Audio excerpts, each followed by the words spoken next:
आज अगर आपने मुस्लिम वोटों की राजनीति को नहीं समझा तो आप इन चुनावी नतीजों को कभी नहीं समझ पाएंगे। हमें सिर्फ 2 मिनट दीजिए और हम आपको इन 2 मिनटों में बताएंगे कि इस बार वोटों का ध्रुवीकरण धर्म के आधार पर कैसे हुआ और कैसे मुस्लिम वोटों की पूरी राजनीति हावी रही। और ये वही राजनीति है जिसने पश्चिम बंगाल में बीजेपी के लिए खुद सत्ता का रास्ता, सत्ता की जमीन तैयार की।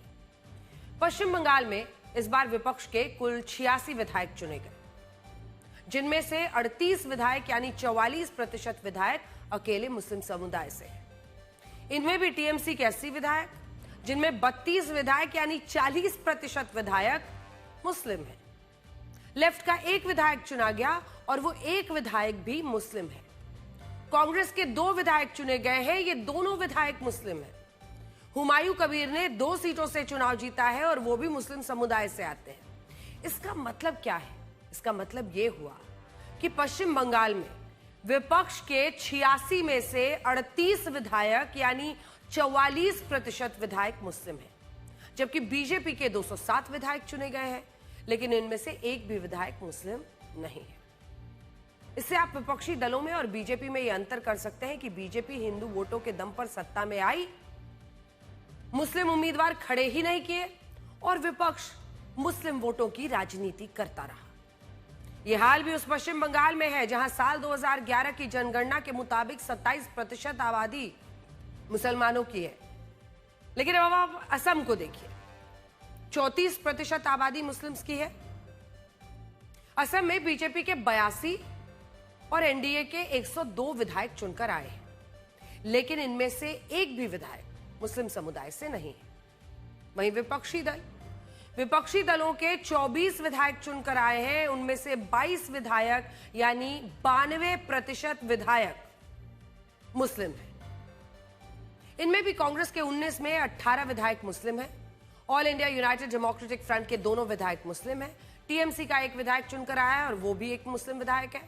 और रायजोर दल ने जो 2 सीटें जीती हैं और 1 सीट पर मुस्लिम उम्मीदवार ने वहां पर उनका भी चुनाव जीता। यानी जो पश्चिम बंगाल में हुआ वही लगभग असम में हुआ, थोड़ा ज्यादा हुआ। वहां पर 44% मुस्लिम विधायक बने, यहां पर तो 92% मुस्लिम विधायक। दोनों राज्यों में विपक्षी दल ने मुस्लिम वोटों की राजनीति की, लेकिन इस बार हिंदू वोट एकजुट हुआ, जिससे दोनों राज्यों में बीजेपी की शानदार जीत हुई। पश्चिम बंगाल और असम के बाद अब आप केरलम को भी देखिए। केरलम में कुल 140 सीटें हैं, जिनमें से 35 सीटों पर मुस्लिम उम्मीदवारों की जीत हुई है। हैरानी की बात तो यह है कि इन 35 मुस्लिम विधायकों में से 30 मुस्लिम विधायक अकेले कांग्रेस गठबंधन के हैं। कांग्रेस के 63 में से 8 विधायक मुस्लिम समुदाय से चुनकर आए, जबकि कांग्रेस के सहयोगी दल इंडियन यूनियन मुस्लिम लीग, जिसके 22 के 22 विधायक मुस्लिम समुदाय से चुने गए। और केरलम में इस बार कांग्रेस गठबंधन की जीत हुई है। यूनाइटेड डेमोक्रेटिक फ्रंट की सरकार बन रही है। अब इन सारे आंकड़ों में समझने वाली बात यह है कि जो केरलम में हुआ वो पहले पश्चिम बंगाल में और असम में भी होता था। सभी विपक्षी दल एकमुश्त मुस्लिम वोटों के लिए मुस्लिम तुष्टीकरण की राजनीति करते रहे, हिंदू वोटों को चुनाव में बांटकर अपनी सरकार बना लेते थे। लेकिन इस बार ऐसा हुआ नहीं, और ऐसा इसलिए नहीं हुआ क्योंकि हिंदू वोट एक साथ वोट करने एकजुट हो गए। बीजेपी ने हिंदू वोटों की राजनीति की और एक ऐसी लकीर खींची जिसमें विपक्ष मुस्लिम वोटों के साथ एक तरफ खड़ा रहा और बीजेपी ने हिंदू वोटों की एकता से बड़ा उलटफेर कर दिया। बीजेपी ने विपक्षी दलों को यह भी बता दिया कि जिन राज्यों में 30%, 35% मुसलमान हैं, वहां हिंदू वोटों के दम पर भी चुनाव जीता जा सकता है। और इन चुनावी नतीजों का सबसे बड़ा विश्लेषण और सबक यही है। आज एक सवाल यह भी है कि क्या इस हार के बाद पश्चिम बंगाल में टीएमसी भी उसी तरह खत्म हो जाएगी जैसे एक जमाने में कांग्रेस और लेफ्ट हुई थी पश्चिम बंगाल में। आजादी के बाद 26 सालों तक पश्चिम बंगाल में कांग्रेस की सरकार रही, लेकिन जब एक बार साल 1977 के विधानसभा चुनाव में कांग्रेस हारी तो आज तक वापसी नहीं कर पाई है और लगभग खत्म हो चुकी है। इस बार के चुनाव में भी उसे सिर्फ 2 सीटों पर जीत मिली। इसी तरह 34 साल तक लेफ्ट की पश्चिम बंगाल में सरकार रही, 34 साल। लेकिन जब एक बार साल 2011 में लेफ्ट की हार हुई, ममता बनर्जी ने लेफ्ट को उखाड़ फेंका, उसके बाद वो कभी वापसी नहीं कर पाई और इस बार के चुनाव में भी लेफ्ट को सिर्फ एक सीट पर जीत मिली। और अब जब टीएमसी भी 15 सालों के बाद सत्ता से बाहर हुई है तो बड़ा सवाल यही है कि क्या टीएमसी का भी वही हश्र हो सकता है जो कांग्रेस का 26 सालों के शासन के बाद हुआ और लेफ्ट का 34 सालों के शासन के बाद हुआ। ममता बनर्जी अभी 71 साल की है और अब अगले चुनाव होंगे तब तक वो 76 साल की होंगी और ऐसा माना जा रहा था कि अगर इस बार ममता बनर्जी चुनाव जीतती तो वो अपने भतीजे अभिषेक बनर्जी को भी पार्टी में आगे बढ़ा सकती थी। लेकिन इस हार ने अब टीएमसी के राजनीतिक भविष्य पर प्रश्न चिन्ह लगा दिया है। स्थिति यह हो गई है कि ममता बनर्जी इस हार को स्वीकार करने के लिए तैयार नहीं। आज प्रेस कॉन्फ्रेंस की उन्होंने शाम 4 बजे, जब चर्चा इस बात पर होनी थी कि बीजेपी किसको सीएम बनाएगा, कौन संभावित चेहरे होंगे, तो आज बड़ी खबर यह बन गई। आज उन्होंने कहा कि वो चुनाव हारी नहीं है, ये सब उनके खिलाफ साजिश हुई, नैतिक रूप से वो ही जीती हैं। चुनाव आयोग असली विलेन है, बीजेपी ने काउंटिंग सेंटर्स पर कब्जा कर लिया। और सबसे बड़ी बात ये उन्होंने ये कही कि वो अपने पद से इस्तीफा देने के लिए राजभवन नहीं जाएंगे। सुनिए। কেন কিসের জন্য আমরা তো হারিয়ে নিয়ে যাব, হারলে আমি যদি শপথ নিতে যেতাম তাহলে আমি রেজিগনেশনটা করতাম। এখন তো কোশ্চেন ডাজন্ট অ্যারাইজ। জোর করে দখল করে যদি কেউ মনে করে যে আমি কি রেজিগনেশন দিতে হবে, no, not that. Now also I want to say that we didn't lose the election. It is their forceful attempt to defeat us. Officially they may, through election commission, can defeat us. But morally I am telling you that we won the election. Mamata Banerjee को आपने सुना। अब बड़ा सवाल यह है कि क्या ममता बनर्जी हार के बाद भी इस्तीफा ना देकर पश्चिम बंगाल की सरकार चला सकती हैं? क्या वाकई में ऐसा मुमकिन है? ज्यादा तौर पर नहीं। और आप जानते हैं कि ऐसा बिल्कुल मुमकिन नहीं है। वो खुद भी कह रही हैं कि अब मैं एक नेता के तौर पर, एक आम नेता के तौर पर विपक्ष की तरफ से काम करूंगी, लेकिन वो इस्तीफा देने राजभवन नहीं जाएंगी। तो ऐसी स्थिति में 4 चीजें हो सकती हैं। पहला, पश्चिम बंगाल के राज्यपाल RN रवि ममता बनर्जी को अपने पद से इस्तीफा देने के लिए कह सकते हैं। अगर फिर भी ममता बनर्जी इस्तीफा नहीं देती हैं तो राज्यपाल विधानसभा का 5 साल का कार्यकाल पूरा होने पर उसे भंग कर सकते हैं। जैसे पश्चिम बंगाल की विधानसभा का 5 साल का कार्यकाल 7 मई को पूरा हो रहा है और इसमें अब सिर्फ 2 ही दिन बचे हैं।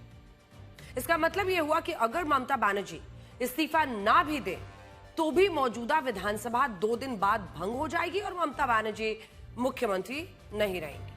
तीसरा, भारतीय संविधान का अनुच्छेद 164 ये साफ कहता है कि राज्यपाल ही मुख्यमंत्री की नियुक्ति करते हैं। ऐसे में अगर मुख्यमंत्री चुनाव हार जाए या उनकी पार्टी सदन में बहुमत खो दे और इसके बाद भी वो इस्तीफा देने से इनकार करे, तब राज्यपाल को उन्हें यानी मुख्यमंत्री को पद से बर्खास्त करने का पूरा अधिकार होता है।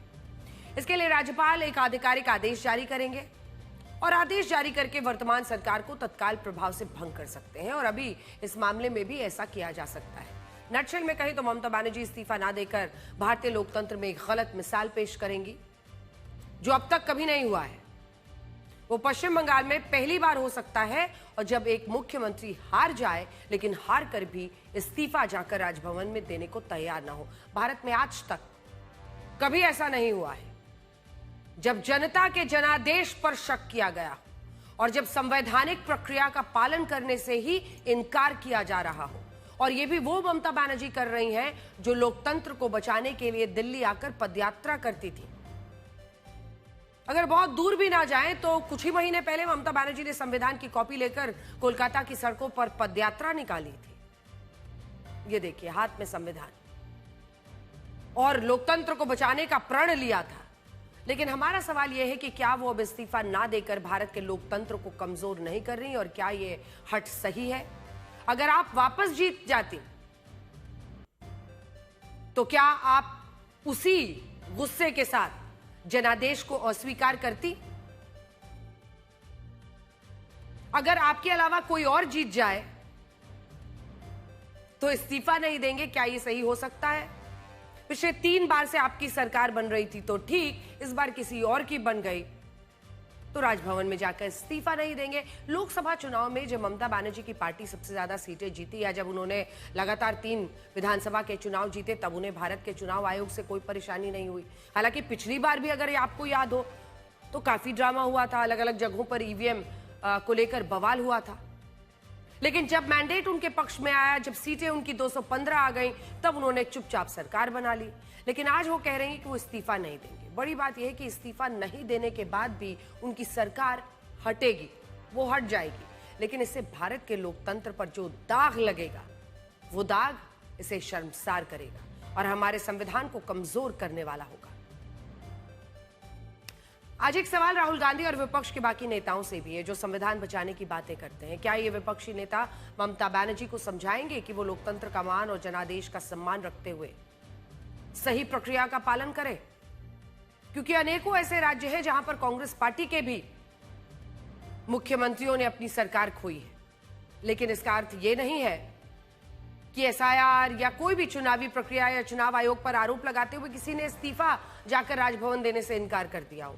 शायद हमारे विपक्ष के नेता ऐसा नहीं करेंगे। आप राहुल गांधी को ही देख लीजिए जो ये कह रहे हैं कि पश्चिम बंगाल और असम में जनादेश को चुराया गया, लेकिन सच ये है कि जब चुनाव चल रहे थे तब खुद राहुल गांधी ने कहा था कि अगर ममता बनर्जी ने साफ सुथरी सरकार चलाई होती और बंगाल को पोलराइज नहीं किया होता, धर्म के आधार पर उनका अर्थ है ध्रुवीकरण कराना, उन्होंने कहा कि अगर पश्चिम बंगाल को पोलराइज नहीं किया होता ममता बनर्जी ने, तो बीजेपी के लिए बंगाल में रास्ता नहीं खुलता। इस बात पर हम भी सहमत हैं कि अगर विपक्ष पश्चिम बंगाल से लेकर असम तक अपने मुस्लिम तुष्टीकरण की राजनीति को नहीं छोड़ेगा, तो वो हर बार अपनी इस पॉलिटिक्स से बीजेपी की जमीन को ही तैयार करेगा। देखिए राहुल गांधी ने तब क्या कहा था। भाई और बहनों, अगर ममता जी ने साफ सुथरी सरकार चलाई होती, अगर ममता जी ने बंगाल को पोलराइज नहीं किया होता, तो बीजेपी के लिए रास्ता नहीं खुलता।